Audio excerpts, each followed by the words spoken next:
Vous êtes toujours sur Radio Sous-Pente. Étonnant, non? L'émission à Racaille, consacrée aujourd'hui pour sa partie à Raoul Dufy, un artiste du siècle dernier, des 2 siècles derniers, 19e et 20e, et qui a travaillé à Paris, principalement du côté de Montmartre, et que nous avons visité, enfin on a visité ses œuvres, son exposition au musée de Montmartre avec ma camarade ce vendredi dernier. Et c'est un musée qui est à taille humaine, hein. C'est pas Orsay, c'est pas le Louvre, bon, je m'y sens bien, comme dans un poisson dans son aquarium. Et on a pu voir évidemment des peintures, des huiles, des aquarelles, des dessins, des gravures, des tapisseries, etc. etc. Voilà, c'est une exposition assez dense, mais facilement, le parcours est quand même pas très compliqué. Voilà, on a pu profiter. Alors ma camarade évidemment est sortie du musée bien longtemps après moi, mais j'avais pu me mettre dans le jardin sur une chaise, ça embaumait. Qu'est-ce que ça embaumait? Ça embaumait le jasmin. Le jasmin, voilà. Non, parce qu'il y a le musée de Montmartre, il y a un magnifique jardin, et on peut s'y poser tranquille, et puis profiter voilà. Ouais, de l'environnement. En plus, comme les touristes ne sont pas arrivés encore à Paris, on est vraiment très tranquille. Et effectivement, Paris Dufy, parce que c'est un thème qui n'avait jamais été vraiment traité de cette manière-là. Dufy a énormément travaillé à Paris, sur Paris, et là, ça regroupe effectivement toutes ses œuvres. Il a touché à pas mal de choses, donc c'était intéressant d'avoir cette concentration d'œuvres. Alors moi, je vais commencer, comme d'habitude, par revenir un peu sur son parcours, sur sa biographie, hein. Alors Raoul Dufy, il est né le 3 juin 1877 au Havre, donc il est d'une fratrie importante, hein, il y a 9 enfants. Son père est comptable mais aussi musicien. On verra que la musique a une grande importance dans la vie, dans le parcours de Raoul Dufy. Et il est maître de la chapelle Saint-Joseph, et donc il va transmettre son amour de la musique à plusieurs de ses enfants. Et Raoul Dufy d'ailleurs sera musicien, il jouera du piano et de l'orgue. Donc il a 14 ans quand il dessine déjà beaucoup, mais il est contraint d'aider financièrement sa famille, donc il va travailler au port du Havre pour une maison d'importation de café brésilien, et là il y reste 5 ans. Et il dit « J'ai passé ma vie sur le pont des navires, c'est une formation idéale pour un peintre ». En octobre 1899, en fait, il va quitter le Havre pour Paris. Il obtient une bourse de la ville du Havre. Là, il avait commencé un apprentissage du dessin en suivant des cours du soir à l'école municipale des Beaux-Arts. Et donc, il va décider de perfectionner sa formation et de partir pour la capitale. Donc, il s'inscrit à l'école nationale supérieure des Beaux-Arts et il va travailler dans l'atelier de Léon Bonnat. Et là, il retrouve un de ses camarades qui s'appelle Émile Othon-Fritz, qui lui travaille déjà depuis 2 ans sur Paris. Donc il arrive, il va loger dans plusieurs ateliers successifs entre la rive droite, la rive gauche. Donc on va le retrouver rue Campagne Première et après à Montmartre, donc au 12 rue Cortot, où il partage un atelier à côté de Othon-Fritz. Donc 12 rue Cortot, c'est ce musée de Montmartre. Et là, ils occupent un atelier au premier étage de l'aile droite actuelle du musée. En fait, ce musée devait être un ensemble d'ateliers, quoi.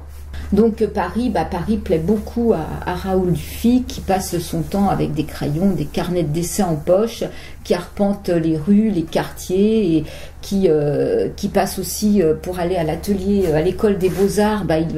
Il emprunte la rue Laffitte, et là, au 16, on sait que c'est le marchand Durand-Ruel qui expose les impressionnistes.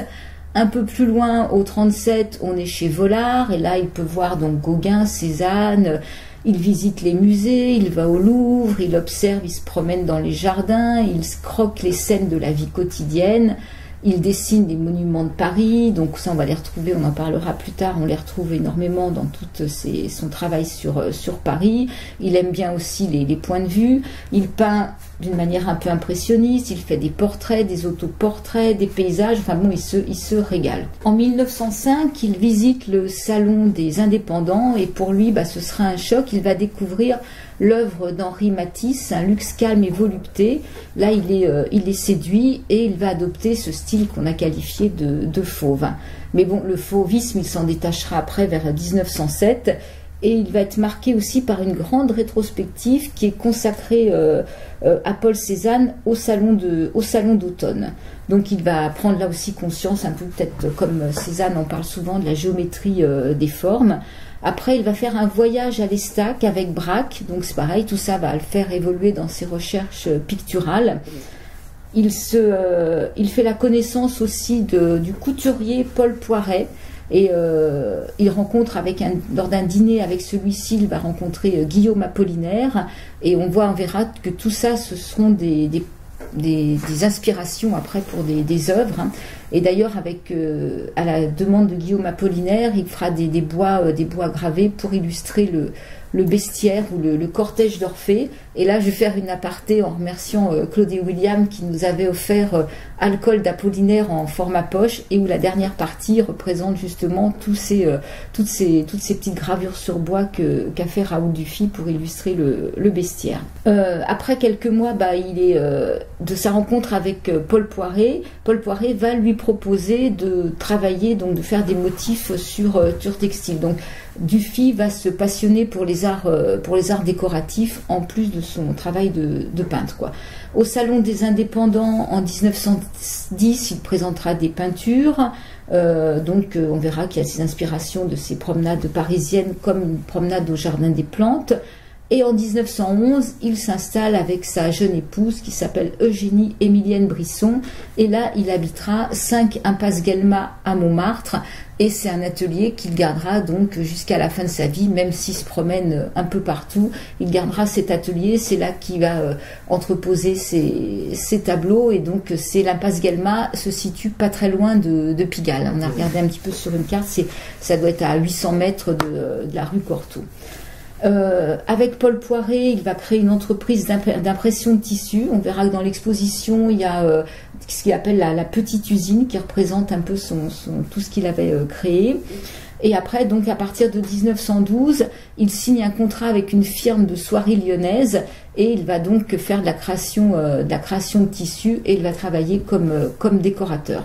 Août 1914, il revient d'un voyage en Allemagne où il avait visité Berlin, Cologne et Düsseldorf. Et là, il rencontre un marchand et publiciste d'art, Erwin Walden, et c'est au moment où la Première Guerre mondiale est déclarée. Lui a un rhumatisme articulaire aigu, donc il ne peut pas partir au front, et il va traduire son engagement patriotique à travers des diffusions de gravures de propagande issues de sa propre entreprise. À partir de janvier 1917, il est mis à disposition du musée de la guerre.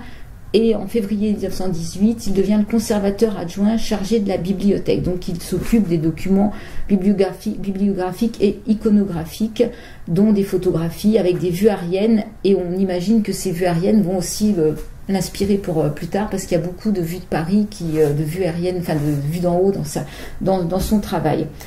À partir de 1919, il change un peu son style pictural et on va voir que c'est le Dufy qu'on connaît peut-être un petit peu plus, avec des traits plus légers. On en parlera plus longuement dans la partie artistique, ce qu'on peut appeler peut-être plus le style Dufy. Et il va faire une rencontre importante pour lui. Il va signer un premier contrat avec les galeries Bernheim-Jeune et Wildrac, où il pourra exposer pendant plusieurs années. Ensuite, il va participer au Salon des artistes français. Il va avoir des contributions pour l'Opéra de Paris. Là, il voyage en Italie. Il fait des connaissances aussi avec un céramiste catalan, Josep Laurence Artigas. Donc il va travailler donc aussi sur la céramique. Après il va travailler sur de l'aquarelle et l'État va le solliciter pour réaliser une série de cartons de tapisserie sur le thème de Paris et de ses monuments. Après il fera des lithographies sur le poète assassiné de Guillaume Apollinaire. Il va travailler sur des régates à Deauville, donc là on arrive à 1929, et c'est une première exposition personnelle à New York. Il va faire une œuvre aussi en 1937, une œuvre importante, La Fée Électricité, qu'on peut voir en entier, en intégralité au musée d'art moderne. Là, c'était juste une petite reproduction qu'on a vue dans cette exposition. 1940-1941, il est chassé par l'avancée allemande, donc il va s'installer dans le sud. Et là, il travaille avec Jean Lursa, il fera des cartons de tapisserie. Et en 1943, il refuse l'invitation officielle des autorités allemandes pour une visite de l'Allemagne. Bravo! Après la guerre, il travaille pour la Comédie Française. Il continue aussi à travailler pour des tapisseries en haute lisse. Il se rend en 1950 aux États-Unis là pour suivre un traitement contre la polyarthrite, donc cette maladie articulaire. Et il expose à New York avant de revenir à Paris en juillet 51. L'année de la publication de sa monographie de Courtion. Donc en 1953, il va s'éteindre à Fort-Calquier le 23 mars 1953 et il sera enterré dans le cimetière de Cimier à Nice. Et quand on va parler de son œuvre, on va voir qu'effectivement c'est une œuvre foisonnante, il n'a pas arrêté. Bon avec ce que tu viens de nous raconter, on a déjà eu un vaste aperçu de son travail. Alors avant de passer la chanson sur cette première partie biographique, en revenant sur l'atelier de Dufy sur Montmartre, voilà ce que Pierre Courtion, donc, qui était critique d'art, dans le livre L'amour de l'art, voilà comment Pierre Courtion raconte l'atelier de Dufy. L'atelier bleu de Pigalle, frais et savonné, est un rendez-vous de matières en travail. Au mur bâillent les toiles ébauchées. Sur la table, des gravures un peu plus pâles attendent un meilleur tirage.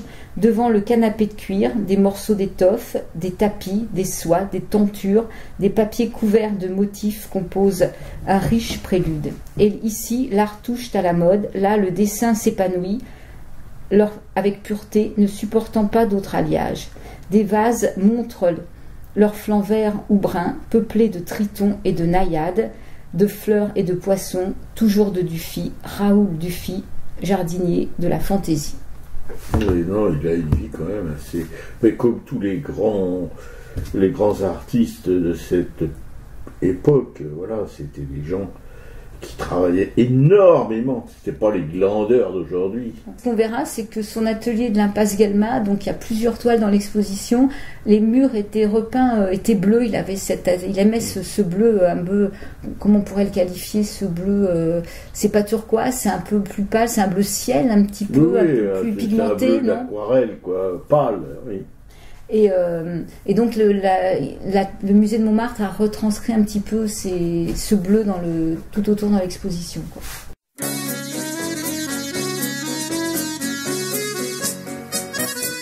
C'est une rue, c'est une place, c'est même tout un quartier. On en parle, on y passe, on y vient du monde entier. Perché au flanc de Paname, de loin elle vous sourit, car elle reflète l'âme, la douceur et l'esprit de Paris. Un petit jet d'eau, une station de métro entourée de bistrots, Pigalle, grand magasin, atelier de rapin, restaurant pour rupins, Pigalle. Là c'est le chanteur des carrefours qui fredonne les succès du jour. Ici l'athlète en maillot qui soulève les poids de 100 kilos. Hôtel meublé discrètement éclairé où l'on ne fait que passer, Pigalle. Et vers minuit un refrain qui s'enfuit d'une boîte de nuit, Pigalle. On y croise des visages communs ou sensationnels. On y parle des langages comme à la tour de Babel. Et quand vient le crépuscule, c'est le grand marché d'amour. C'est le coin où déambulent ceux qui prennent la nuit pour le jour. Girls et mannequins, gitanos, yeux mélins qui lisent dans les mains, Pigalle. Clochard, camelot, tenancier de bistrot, trafiquant de coco, Pigalle. Petite femme qui vous sourit en vous disant tu viens, chérie. et prospère qui dans un coin discrètement surveille son gagne-pain. Un petit jet d'une station de métro entouré de bistrots, Pigalle. Sa vie, sa gueule, les gens diront ce qu'ils veulent, mais au monde y a qu'un seul Pigalle.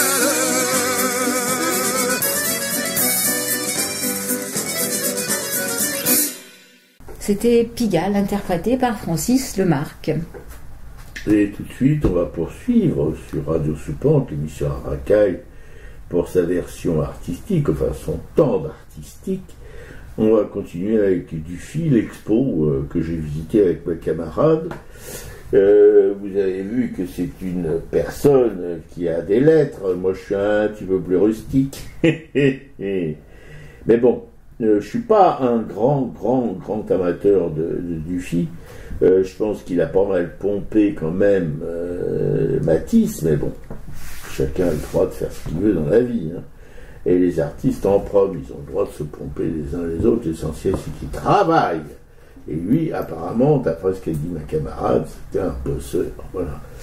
Alors, dans son travail, on sent pas vraiment le travail, parce que tout est léger, tout est, voilà, il y a un air de fête un peu, avec les couleurs, avec la légèreté. Il n'y a pas de choses tracées, précises. C'est pas vraiment, comment dirais-je, quelqu'un qui semble tout à fait ordonné dans sa tête. Alors, aquarelle, peinture à l'huile, gravure, déco, tapisserie, enfin bref, c'est vraiment un artiste multipasse, comme on dit, dans le 5e élément, et qui, évidemment, quand on suit son parcours d'image dans le musée, perso, je sature assez vite, et là encore plus vite, parce que c'est vraiment un accrochage simèse assez dense, voilà. Mais bon, c'est quand même, je dois reconnaître que c'est un artiste qui compte, qui est tout à fait libre dans son travail. On sent pas quelqu'un d'empêché de travailler, de besogneux, pas du tout. C'est tout le contraire d'un Cézanne, quoi. J'ai pas l'impression que Dufy, il déchirait ses aquarelles, qu'il lacérait ses toiles, etc., comme le faisait Cézanne. C'est un petit peu le contraire. Cézanne, c'est la pâte, c'est un peu lourd quand même. Hein. Il y en a qui disaient qu'il peignait la truelle, et ses copains, quoi, voilà. Ceux qui l'adoraient, et il était vraiment adoré par tout le monde, hein, mais dans le sens, pas dans le sens où on parle d'adoration, mais c'était plutôt ils abominaient, comment dirais-je, Cézanne. Alors que Dufy, lui, il pose pas vraiment, il n'interroge pas vraiment la sensibilité, enfin, je sais pas la sensibilité, il n'interroge pas vraiment sur le sens de son travail, sur la profondeur de ses réflexions artistiques, etc. On sent tout ça, c'est léger, je dirais pas à la mode, non, mais quand même, il y a un côté dans son travail qui est très parisien, qui est très, voilà, hein, on peint pas la truelle comme Cézanne, pas du tout, c'est tout le contraire, ça bouge, c'est frétillant, c'est léger, c'est une musique douce en fin de compte, qui réjouit les sens, etc., etc. Voilà ce que je peux vous dire sur cette exposition, où il y a aussi évidemment, moi j'ai fait un petit stage dans l'atelier de Valadon-Utrillo, parce que je peux pas m'en empêcher chaque fois qu'il y a. Et là, si vous voulez, il n'y a pas d'œuvre du trio et de Valadon, mais il y a l'ambiance, voilà, ça reste quand même un endroit magique, enfin pour moi, c'est ça. Pour moi, l'intérêt du musée de Montmartre, au-delà de toutes les expositions les plus intéressantes, c'est ce petit coin de paradis qui est l'atelier de Valadon et Utrillo. Voilà.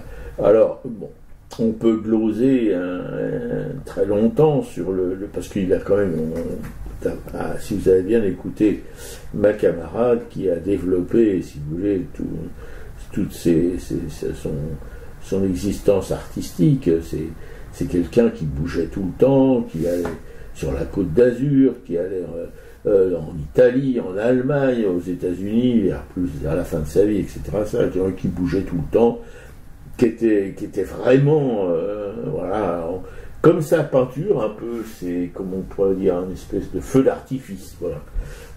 Lui-même était un espèce de feu d'artifice. Il fallait qu'il ait quand même une santé assez exceptionnelle. On peut penser aussi à Chagall, qui à 75 ans s'est tapé le plafond de l'opéra, quoi. Voilà, c'est un peu ce genre de personnage. On n'a plus ces gens-là maintenant. Il y a peut-être Garouste à qui il est resté quelques... voilà, Garouste aussi, c'est quelqu'un on a vu des œuvres de Garouste géantes, enfin, on se demande comment il a pu concevoir ça, etc. Mais, bon, voilà, à part lui, je vois pas aujourd'hui qui serait capable de soutenir une comparaison avec ces artistes comme Dufy, et comme toute sa génération, et la génération d'avant, tous les artistes modernes les impressionnistes, les naturalistes, etc., etc. Voilà, c'est quand même une époque. Alors nous, on est un peu décalé, évidemment, parce qu'on adore toutes ces œuvres, on adore toutes ces périodes d'avant. Comme je vous le disais, on n'est pas franchement branché art contemporain, et avec quelques raisons, on pourrait les développer, mais on le fera pas, parce qu'on ne veut pas vous gaver quand même. Et Dufy, malgré que personnellement, je ne sois pas un grand fan, comme je peux être fan de Cézanne, comme je peux être fan, je ne sais pas, moi, de gens comme ça, de Rouault, ou de même de son maître, là, Gustave Moreau, que Cézanne prenait pour un guignol. Bon, voilà, Cézanne, il avait des jugements assez difficiles sur la plupart de ses contemporains, qu'ils soient artistes ou pas d'ailleurs. Voilà, mais bon, tout le monde peut pas être Rouault, peut pas être Matisse, peut pas être Matisse. Je réserve aussi voilà, sur ce personnage, mais ce que l'on peut quand même affirmer, et ce dont on peut être convaincu, c'est que ce sont quand même des artistes qui n'ont pas hésité à travailler. Mais beaucoup. Ouais. Voilà, si vous voulez, je relis en ce moment un bouquin de Vollard sur Cézanne, Degas et Renoir, et j'en suis en premier à Cézanne. Des gens qui étaient complètement investis dans leur travail. On le voit même avec Dufy, parce que quand on voit sa production, quand on voit tout ce qu'il a pu faire, toutes voilà, travailler avec l'URSSAF en tapisserie, c'est pas rien du tout. Ouais, quand il a participé au renouveau de la tapisserie, on avait travaillé là-dessus justement quand on a. Il a participé à beaucoup de renouveaux d'ailleurs, je crois. Ouais. Ce sont des gens, pour nous aujourd'hui, qui fréquentons quand même un peu les musées, un peu les expos, et donc un peu les artistes, eh bien on doit dire que si on n'avait pas ce passé de gens complètement dingos, voilà, qui passaient, leur vie c'était leur atelier, leur vie c'était leur palette, leur pinceau, eh bien on serait un petit peu démunis aujourd'hui si on n'avait pas, si vous voulez, si on n'avait pas cette mémoire, voilà, on serait un petit peu vide. Ouais, et d'ailleurs, ce qui est intéressant, c'est qu'on commence l'exposition par un autoportrait de Dufy, et là, on voit qu'effectivement, son style a complètement évolué par la suite, quoi. La peinture, son autoportrait est une facture vraiment très classique. Oui, mais souvent, les artistes de cette époque, ils débutaient parce qu'ils avaient étudié aux Beaux-Arts, etc., avec des œuvres très classiques dans la facture, mais bien foutues quand même. Et peu à peu, ils s'en échappaient, ils s'évadaient, ils trouvaient leur style qui était très loin de ce qu'ils avaient appris, et ça, c'est fabuleux. Parce que quand même, les études aux Beaux-Arts à cette époque-là, c'était pas de la rigolade comme aujourd'hui. Hein. Là, on leur apprenait vraiment à dessiner, on leur apprenait à peindre, les lumières, les volumes, etc. etc. Et le mérite de tous ces artistes modernes, c'est que ils s'en sont échappés. Regardez, Rouault avec son maître symboliste. Rouault, pourtant, son maître symboliste, ne tarissait pas d'éloges sur cet élève. Voilà. qui avait un travail par rapport à Moreau. C'est vraiment un laboureur, Rouault, par rapport au symboliste Moreau, quoi, qui faisait des choses d'une finition invraisemblable, etc. Des grandes tartines, mais qui peignaient, mais c'était un peintre du 19e, on ne pouvait pas se tromper. Ouais. Et là, c'est pareil dans les premiers tableaux, parce qu'on va revenir quand même peut-être plus à Dufy, sinon on va parler de la peinture dans tout son ensemble. Il y a une vue de Montmartre aussi qui est 1902, qui est aussi d'une facture classique, un peu impressionniste, quoi. Donc c'est important. Et après, on bascule, dans ce trait plus fin, plus léger. Ouais, c'est ça. Il y a une progression. Et la progression, c'est une libération en fait. Il arrive à se libérer de toutes ces choses, de tout son apprentissage, de ce qui se faisait, de ce qui était bien vu, etc., pour devenir un espèce de sauvage de la peinture. Et donc l'exposition est quand même... moi, au début, quand j'ai vu qu'il y avait 200 œuvres, je me dis, là, ça va être une exposition un peu longue, un peu fatigante. En fait, pas du tout. Il y a 200 œuvres, mais il y a des petites salles et ça se regarde vraiment très bien, parce qu'il y a aussi des petites œuvres. Et on va traverser un peu donc toute sa vie à travers Paris. Donc il y a aussi il y a ces vues de son atelier Impasse Galma qui sont des œuvres assez majeures. Il y a des portraits. Il y en a un que tu as particulièrement aimé, c'est cette femme là qui est sur un fond un vert incroyable, un peu anisé, un peu jaune. Enfin c'est qui pose, qui est assez original quand même. Oui, c'est original, mais encore un peu. Il est pas complètement détaché de la peinture qui se faisait un peu à cette époque-là. Voilà. Ouais, mais justement, j'aime beaucoup même la position de cette femme, le trait noir. Il y a quelque chose qui se détache du fond. Enfin, je trouve qu'il a vraiment réussi ce portrait. Hein. Donc il y a ces ateliers, puis il y a une salle aussi consacrée, alors ça nous on aime toujours beaucoup, c'est les livres illustrés, donc quand il illustre Apollinaire avec ses gravures, là, ces gravures sur bois, et là on voit bien la différence parce qu'il y a des lithographies et il y a des gravures sur bois, et on voit tout de suite, ça n'a rien à voir. Ça n'a rien à voir, effectivement, le rendu de la gravure sur bois est tellement plus puissant, quoi. Oui, puis parce que la gravure sur bois, on peut faire des choses absolument tarabiscoté et tout en gravure sur bois. Si vous gravez surtout sur du bois debout, là, vous avez quand même des choses. Moi, j'ai vu des gravures en Angleterre. On se demande comment. C'est fait au burin d'ailleurs, parce que bon, c'est même pas fait à l'échoppe, c'est fait au burin. Voilà. Mais bon, là, c'était vraiment la gravure la gravure sur bois contemporaine, c'est-à-dire assez simple. Pour pas dire fruste, quoi, voilà, mais ça a une force vraiment magnifique, quoi.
ben, c'était une mazurka de Debussy, effectivement.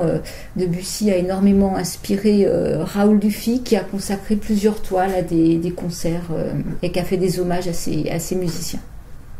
Donc moi j'aimerais revenir sur une œuvre qui nous a aussi beaucoup plu, c'est le Panorama de Paris, le paravent de la manufacture de Beauvais. Donc c'est une œuvre très grande, hein, qui fait 2,27 m sur 2,64 m, qui est en 4 panneaux, donc qui est de la tapisserie, qui est une commande. En fait, en 1925, Raoul Dufy avait peint Paris à vol d'oiseau, c'était pour Paul Poiret, c'est pour une tenture. Et là, il a repris cette idée de concept et il l'a adapté pour un paravent qui a été commandé par l'État, donc pour la manufacture de Beauvais. Et justement, toujours ce Pierre Courton, voilà comment il décrit ce paravent en 1951. Il dit: de près, vous voyez une accumulation de petits signes, semblables au point d'un ouvrage, pressé ici, écarté là, et qui donne à toute chose son mouvement propre et son unicité. Mais reculé de 2 pas, tout prend place alors, tout s'ordonne, et les maisons, les toits, les coupoles, les monuments, la Seine, bleue encore, bleue toujours, apparaissaient coupés des quais d'arbres qui tremblent au souffle de la nuit. Et c'est Paris, grand bouquet, fleur du monde. Oui, il y a un panneau que j'ai failli foutre par terre. Ouais, il est très très beau ce panneau, effectivement. On a une tour Eiffel sur la gauche, hein. Il y a pas mal de tours Eiffel dans les tableaux de Dufy. Il y a des nuages et il y a donc on voit Paris un peu avec une colline. Au premier plan, il y a beaucoup de fleurs et il y a des monuments un peu épars dans Paris. Les monuments de Paris. Et on verra que d'ailleurs ces monuments ont été beaucoup repris dans le travail de Dufy, aussi bien en peinture qu'en tapisserie, hein. Quand il a travaillé pour faire du mobilier, en fait, il y a tout un ensemble de canapés et de chaises qui représentent, où le dossier des chaises, justement, chacune représente un monument de Paris. Alors bon, l'Arc de Triomphe, c'était pas obligatoire, mais c'est vrai que sinon c'est très beau tissu. C'est pareil, c'est des couleurs éclatantes, tranchées. Ah oui, le mobilier, c'était avec André Goult, en fait. Voilà, c'est des fauteuils, des canapés et des chaises. Donc c'est toujours sur les monuments de Paris. Donc il y a une structure qui est en bois de hêtre. Et c'est pour la tapisserie aussi de Beauvais, donc ça fait partie maintenant du mobilier national des manufactures des Gobelins, de Beauvais et de la Savonnerie, qui ont prêté donc pour l'exposition. On a quand même très envie de s'asseoir dedans ou de les avoir dans son salon. Alors il y a aussi des tableaux où Dufy s'échappe un peu de Paris, il va en plein air, donc on va trouver les bords de Marne avec des canotiers, donc je pense que c'est le viaduc, hein, qu'on voit, le viaduc de la Marne. Donc on va retrouver ça, on va aller au jardin des plantes aussi, on va aller au bois de Boulogne. Et il y a aussi cette grande œuvre qui est connue, donc la Félectricité dont je parlais tout à l'heure, qui est absolument monumentale. Et donc ce sont 10 lithographies qui ont été retravaillées.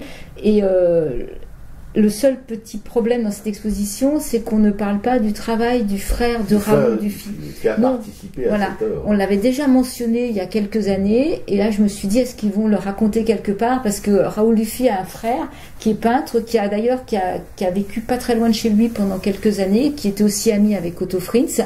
Et donc cette œuvre de la Félectricité, le frère a énormément participé sur les 3/4 du travail. Et après, Raoul Dufy n'a jamais mentionné le travail de son frère. Et ça, c'est un peu dégueu. Oui, mais ça c'est très artistique aussi. Hein. Ouais, ça c'est pas. Moi. Ouais, ça c'est pas très sympa. Alors il a fait aussi un travail, bon ça qui nous a pas vraiment passionné sur la mode et les robes, donc ça on est passé rapidement. Il dessine aussi, hein, ce qui nous a vraiment plu, nous, c'est quand même ces vues de Paris déclinées, et cet hommage. Il y a un travail sur la Seine aussi, il y a 2-3 œuvres, je crois que c'est encore à l'état de pochade, où on voit, il fait des ébauches pour représenter la Seine. Il y a une salle avec des nus. Oui, j'ai beaucoup aimé ces nus. Ouais. Enfin, des femmes bien en chair. Hein. C'est pas les mannequins anorexiques de aujourd'hui. Hein. Ouais. Donc voilà, on se promène là-dedans pendant une petite heure dans ces salles, et c'est quand même. Piquet-Coup s'y est promené pendant une grosse heure. Et c'est quand même, effectivement, comme tu le dis, c'est agréable, parce qu'on est dans de la belle couleur, dans du léger, dans du fluide. Oui, donc on sort de là, on arrive dans ces petits jardins qui sont très paisibles, on s'assoit sur un banc, oui, on respire l'odeur du jasmin qui est à côté. et on n'entend aucun bruit, on est en plein cœur de Paris, c'est très calme, et donc c'est quand même un petit moment de bonheur. Oui, tout à fait. Puis c'est toujours pareil, je le répète presque toujours, mais Montmartre, malgré le... Là, on était gâtés, il n'y avait pratiquement pas de touristes. Mais malgré le tourisme, malgré c'est galvaudé, il reste quelque chose à Montmartre. Il y a quelques petits trucs. Et nous, on a une petite galerie, mais minuscule, à 2 pas de la place du Tertre. Alors, on avait rencontré les galeristes, c'était un vieux bonhomme, voilà, un peu clodo, quelque chose comme ça. Et là, sa galerie, ben alors il y avait une peinture en vitrine qui était assez marrante, et mais un foutoir là-dedans. Mais alors, je sais pas comment il pouvait se déplacer, mais il y a des tableaux partout, il y a des bouts de carton, mais c'est extraordinaire, parce que pour moi, c'est ça, une vraie galerie, voilà, c'est ce genre de bousbire, là, de débarras de grenier. Et le pépère qui tient ça, il était pour là, mais ouais. Gentil comme tout, on était rentré dans sa boutique, on avait papoté un peu avec lui et tout, voilà. On aurait bien aimé pouvoir l'interviewer, mais je crois qu'il n'a pas voulu. Non, oui, je crois qu'il n'a pas voulu. C'est dommage, mais là, oui, effectivement, on ne sait pas si la boutique est encore ouverte, sa galerie est encore ouverte ou pas, parce qu'il y a vraiment beaucoup de choses au centre, donc on imagine que même rentrer dedans, c'est un peu compliqué. Mais en tout cas, les œuvres qu'on peut apercevoir à travers les vitres sont vraiment intéressantes. Oui, elles sont très intéressantes, oui. Mais tout ça, c'est un parfum d'hier. Voilà, à part cette œuvre en vitrine où il a superposé à un fond un personnage en relief, c'est assez rigolo. Ça ressemble à la peinture d'un copain qu'on avait à la Bastille, Constant, là. Alors on pense toujours que c'est lui, non mais c'est pas lui. Voilà. Bon, on peut que vous inviter à aller faire le tour de cette exposition. Pour ceux qui connaissent pas le musée de Montmartre, on les a pas faites, mais il y a un autre bâtiment avec leur collection permanente, et là c'est un peu toute l'histoire de Montmartre avec des toiles qui sont encore plus anciennes, qui représentent tous ces anciens moulins. En fait, Montmartre était quand même rempli, couvert de moulins, donc il y a ces témoignages picturaux de ce temps-là, quoi. Il y a le maquis, il y a tout ça. Voilà, et puis il y a aussi les œuvres d'Henri Rivière avec le théâtre d'ombre. Il y a vraiment la partie de collection permanente est aussi très intéressante. Et là, du côté de l'exposition Raoul Dufy, la salle du rez-de-chaussée est consacrée à la commune. Et alors, en sortant, tenez-vous bien, on a descendu la rue Saint-Vincent, tout ça, on va vous remettre un petit coup de la rue Saint-Vincent. On a descendu jusqu'au théâtre de l'Atelier. Et là, sur la petite place du théâtre de l'Atelier, il y avait un petit resto. Un petit resto sympa. Pour une fois, on était contents, c'est pas faire arnaquer. On a bien mangé.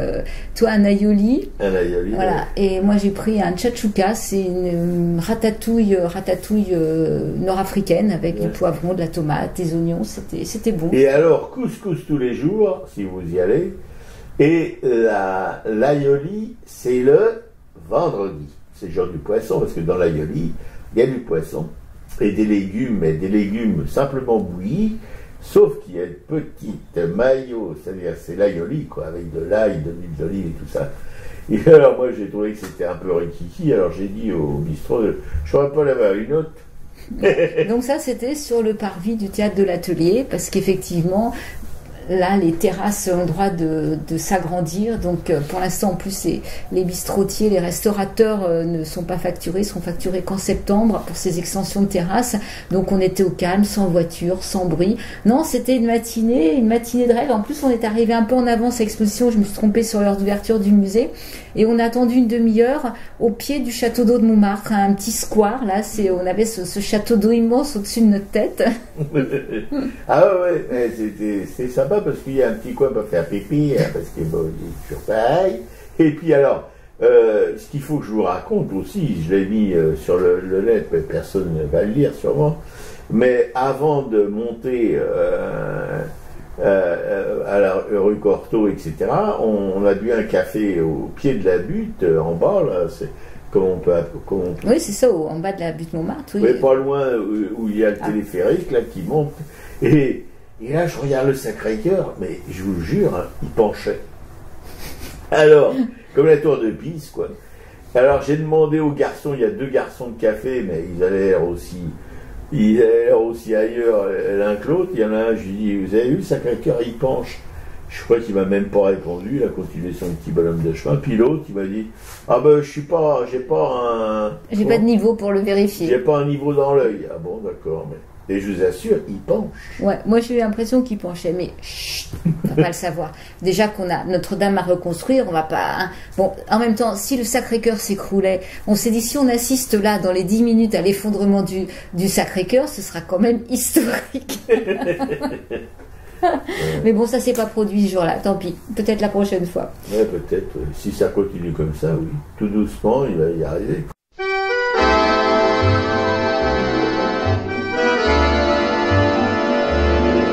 Rue Le Pic, dans le marché qui s'éveille dès le premier soleil, sur les fruits et les fleurs viennent danser les couleurs. Rue Le Pic, les voitures de 4 saisons offrent toutes à foison tomates rouges, raisins verts, melons d'or et primes verts au public. Et les cris des marchands s'entremêlent en un chant, et le murmure des commères fait comme le bruit de la mer. Rue Le Pic, et ça grouille et ça vit dans cette vieille rue de Paris, et ça chante et ça pleure et ça bat comme un cœur. Rue Le Pic, rue Le Pic, il y a du bon populo qui se bagnode au hasard, et des petits rigolos qui viennent faire le lézard. Rue Le Pic, et les Jules qui ne font rien ou qui n'en font pas trop se reposent dès le matin aux terrasses des bistrots. Et là-bas, 2 amants sans façon se promènent tout contents, aux marchands de 4 saisons ils achètent du printemps. Rue Le Pic, sous les yeux amusés des badauds qui se trouvent là, ils échangent des baisers dans un bouquet de lilas. Rue Le Pic, rue Le Pic, il y a des cabots et des gosses à poulbeau, et un flic tout vermeil qui se prélasse au soleil. Mais surtout, il y a une belle fille aussi belle que l'été, elle marche en espadrille et rit en liberté. Rue Le Pic, et la rue est toute fière de son beau regard clair et de sa belle santé, elle qui l'a enfantée. Et toujours la fille avec amour à sa rue dit bonjour, et la rue extasiée la regarde passer. Et la rue monte, monte toujours vers Montmartre là-haut, vers Montmartre là-haut, et ses moulins si beaux. Rue Le Pic, rue Le Pic, rue Le Pic. Ah, Patachou, rue Le Pic. Et vous êtes toujours sur Radio Soupente, la station des Rapins, 100 fois, sans le bruit et sans couvert, l'émission à racaille, qui se termine, enfin pour sa partie artistique. Et tout de suite, nous allons vous causer des expos, de la lecture, du cinoche, et vous dire bye bye. Ouais. Alors les expos, on peut rappeler celles dont on avait déjà parlé, donc les femmes peintres au musée du Luxembourg, l'abstraction féminine à Pompidou, le musée de la vie romantique rue Chaptal. Voilà. Avec Tempête et naufrage de Vernet Courbet. Voilà. Et je rajouterais donc qu'il y a la nuit des musées ce samedi soir. Donc dans la nuit des musées, nous on a reçu une information de Sylvie Le Graciet, qui est conservateur du musée Eugène Carrière à Gournay-sur-Marne. Donc eux, ils ont une exposition que c'est les femmes, c'est tout un monde. C'est une exposition qui avait déjà démarré avant la pandémie. Et donc là, il y a une visite libre ou commentée, c'est entre 19h et 22h. Donc voilà, c'est au musée Eugène Carrière, 5 rue Ernest Péchu à Gournay-sur-Marne, c'est pratiquement sur les bords de Marne. Ouais, avec une pizzeria pas loin, pas dégueulasse. Voilà, et ce petit musée est adorable, il y a toutes les œuvres d'Eugène Carrière, et Sylvie Le Graciet est une femme aussi disponible, cultivée, qui saura probablement animer cette exposition que j'aimerais bien qu'on aille voir quand même. Et le Luxembourg, la peintre femme, naissance d'un combat, tu en as parlé? Oui, oui, j'en ai parlé. C'est à partir des œuvres, c'est sur une cinquantaine d'années, ça part de Elisabeth Vigée-Lebrun, mais aussi de toutes ses contemporaines sur une cinquantaine d'années, quoi. D'accord. Bon, puis dans le culturel, alors au Cinoche, on a vu 200 mètres, hein, c'est un film palestinien, de qui? Voilà, de Hamid Nefeh, et c'est un film très touchant qui nous emmène dans cette espèce de dédale, cette vie impossible quand il faut retrouver sa famille qui habite à 200 mètres qu'il faut aller travailler, qu'il y a des checkpoints, qu'il y a un mur à passer et qu'on n'a pas les papiers qui sont en règle comme il faut, et là qu'on doit avoir affaire à des passeurs. Enfin, c'est toute une journée de cet homme qui vit séparé de sa famille parce que sa femme habite côté israélien avec les enfants. Elle doit avoir un permis de travail, elle peut vivre sur place. Lui n'a pas voulu quitter la Cisjordanie, donc il n'a pas voulu devenir israélien. Voilà, donc en fait, ils vivent à 200 mètres l'un de l'autre, ce qui fait que le soir, ils se font des coucous avec la lumière pour se dire bonsoir. Et son fils va avoir un accident, et donc il a besoin précipitamment d'aller à l'hôpital voir son gamin, et c'est là que tout va se compliquer parce que sa carte n'est pas à jour, il peut pas passer normalement, il va avoir des passeurs, et on sait bien ce que c'est que le monde des passeurs quand il s'agit de faire de l'argent, d'attendre des gens. Oui, d'accord, mais là, ces passeurs, apparemment, ils faisaient leur boulot. Bon, d'accord, ils sont payés, mais ils faisaient leur boulot selon un manque de peau. Alors là, c'est l'angoisse, parce que, évidemment, pendant tout le trajet, on se dit si jamais ils se font poisser par les gardes israéliens, etc., etc. Alors, ils étaient 2 voitures en convoi. La première était loin devant, elle s'est fait arrêter, et eux, ils ont réussi à passer parce qu'ils avaient à bord de leur véhicule une photographe. On ne sait pas trop ce qu'elle est. Elle dit qu'elle est allemande, elle dit qu'elle avait un père palestinien, mais en fait, pas du tout. Elle est israélienne. Elle habite en Allemagne, mais elle est israélienne, et donc ça a facilité les choses à un moment où ça aurait pu dégénérer, quoi. Voilà. Ouais, enfin là, tu racontes tout le film, hein, mais... Non, je raconte pas la fin. Ouais. Mais enfin, bon, en tout cas, ce film raconte cette vie infernale quand il s'agit de passer des frontières, des checkpoints, et c'est comment ces Palestiniens sont traités comme des bestiaux. On les voit pour aller travailler, toutes ces heures d'attente dans ces couloirs de métal, avec ces forces de l'ordre qui contrôlent tout, ces fouilles en permanence. Enfin, c'est insupportable, quoi. Ouais, et puis le boulot, c'est pas toujours... Bon, enfin bref, vous verrez tout ça, parce que j'ai pas le droit de parler, bon ben alors voilà.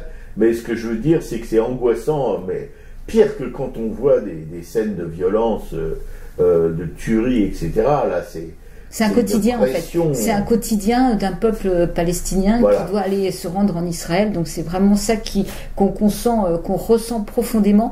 Et cet homme, enfin les personnages de ce film sont vraiment des beaux personnages, quoi. Lui était un homme qui aime sa femme, qui aime ses enfants. Enfin, on sent que tout ça, c'est porté par toute son énergie, vient aussi de cet amour qu'il a pour sa famille, quoi. Et lui, on voit bien comment, dans les situations un peu compliquées, comment il va essayer de gérer au mieux pour que tout se passe bien, quoi. Voilà. Non, c'est très touchant, quoi. Et dans les lectures, moi je suis en train de terminer le dernier livre de Gérard Mordillac qui s'appelle Les Roses Noires. J'ai trouvé, il était sur le présentoir à la bibliothèque de Montreuil. Bon, j'aime beaucoup Gérard Mordillac par toute sa parole engagée, par d'autres bouquins que j'ai lus de lui.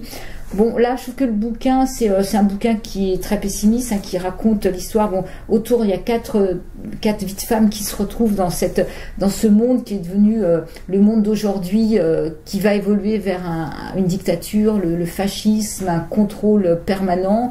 Et donc comment on peut résister dans ce monde, comment ce qu'il appelle les sous-chiens, donc qui sont un peu les chiens de garde de l'État, traquent, enferment, tuent. Donc c'est très noir, hein, c'est très noir. Mais je trouve qu'il y a quelque chose qui me dérange un peu dans l'écriture et dans l'ambiance. Enfin, Gérard Mordillac avait écrit Les Vivants et les Morts qu'on avait vu en série, qui était vraiment très bien. Moi, j'ai vu Les Brigades du Rire.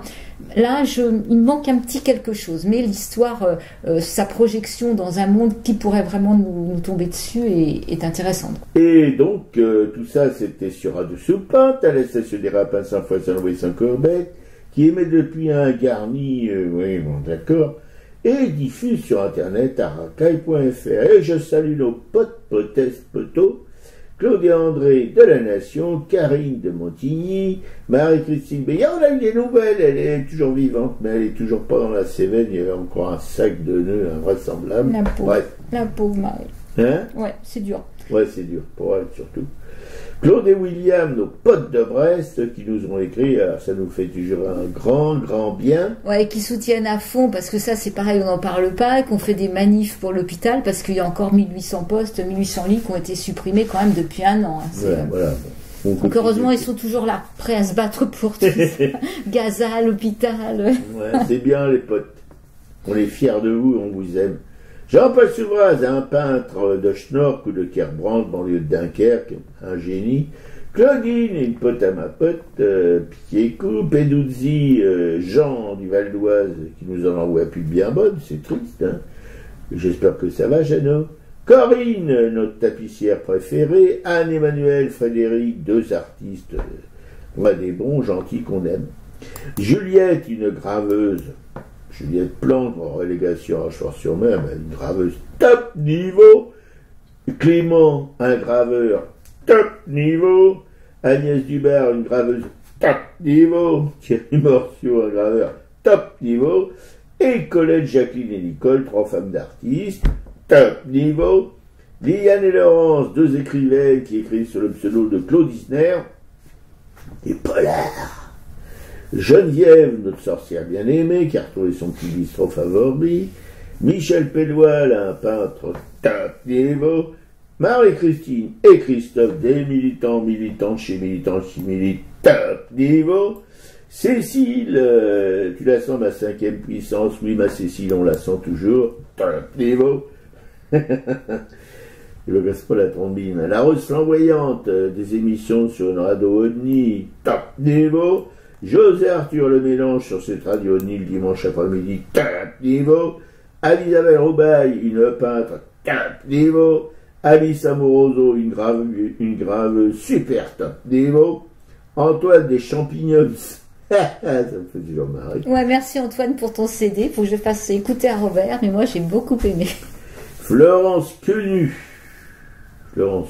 Ah oui, la libraire de Bourg-Marlotte, l'Empreinte, une librairie magnifique et qui expose de temps en temps des artistes locaux, top niveau.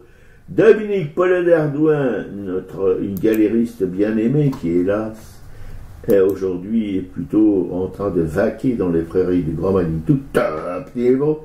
Marie-Pierre, une amatrice de peinture collectionneuse, top niveau. Colette et Alain, des collectionneurs aussi amateurs d'art, top niveau.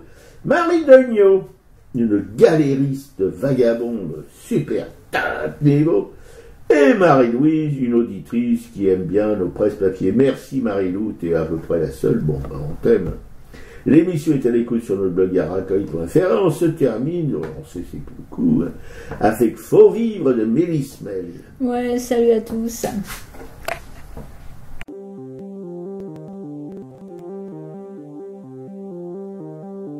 Malgré l'écran suet une néance, c'est pour mieux nous manger enfants et les silences et les boucans, faut vivre. Et bien qu'aveugle sur fond de nuit, entre les gouffres infinis des milliards d'étoiles qui rient, faut vivre. Malgré qu'on soit pas toujours beau et que l'on ait plus ses 16 ans et sur l'espoir, un chèque en blanc, faut vivre. Malgré le cœur qui perd le nord au vent d'amour qui souffle encore et qui parfois encore nous grise, faut vivre. Malgré qu'on n'ait pas de génie, n'est pas Rimbaud qui veut pardir et qu'on se cherche un alibi. Malgré tous nos morts sans coquette qui errent dans les rues de nos têtes, faut vivre. Malgré qu'on soit brave et salaud, qu'on ait des complexes à gogo et qu'on les aime, c'est ça le pire, faut vivre. Malgré l'idéal du jeune temps qui s'est usé au nerf du temps et par d'autres pris en chantant, faut vivre. Malgré qu'en se tournant vers le passé, on est effrayé de s'avouer qu'on a tout de même un peu changé. Faut vivre. Malgré que l'on soit de passage, qu'on vive en fou, qu'on vive en sage, tout finira dans un naufrage. Faut vivre. Malgré qu'au ciel de nos poitrines, on nous sentinelles endormis, dans un bruit d'usine gémit. Le cœur aveugle qui funambule sur le fil du présent qui fuit.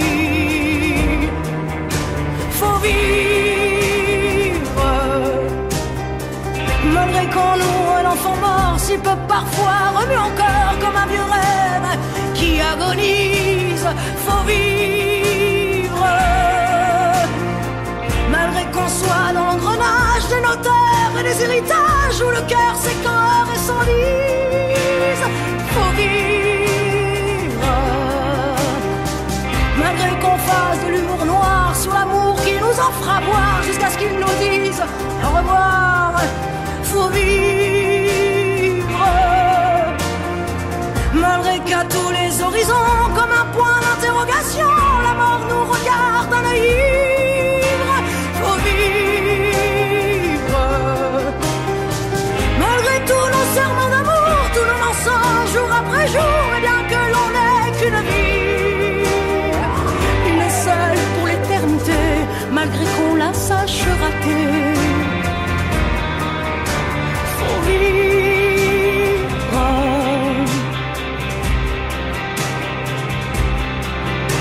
Faut vivre.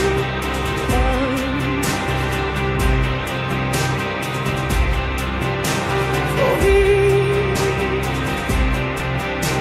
Faut vivre.